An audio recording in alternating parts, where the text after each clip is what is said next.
Today's scripture reading and the message right after, it applies to all of us, each and every one of us,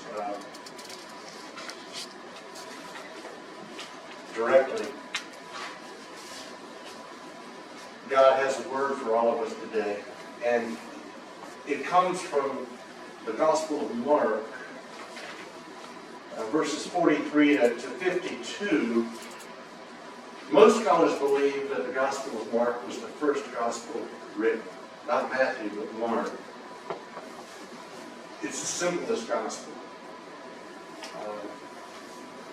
And that's important for us to understand as we get into some of the background regarding the message of what we're about to read. Well, today what I'm going to emphasize in our scripture reading are the last two sentences of this passage. It happens in the Garden of Gethsemane as Jesus is being arrested. What we're going to focus on today is something that many people just gloss over. Those two sentences at the end. But they're so very important to each and every one of us, and they certainly were to Mark. Immediately while he, meaning Jesus, was still speaking, Judas, one of the 12, came up, accompanied by a crowd with swords and clubs, who were from the chief priests and the scribes and the elders. Now he who was betraying him had given them a signal, saying, "Whomever I kiss, he's the one. Seize him and lead him away under guard." After coming, Judas immediately went to him, saying, "Rabbi," and kissed him. They laid hands on him and seized him.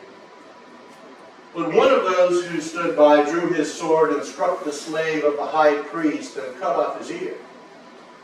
And Jesus said to them, "Have you come out with swords and clubs to arrest me, as you would against a robber? Every day I was with you in the temple teaching, and you did not seize me. But this has taken place to fulfill the Scriptures." And they all left him and fled. Meaning the disciples, of course. A young man was following him, wearing nothing but a linen sheet over his naked body. And they seized him. But he pulled free of the linen sheet and escaped naked. This is the word of the Lord.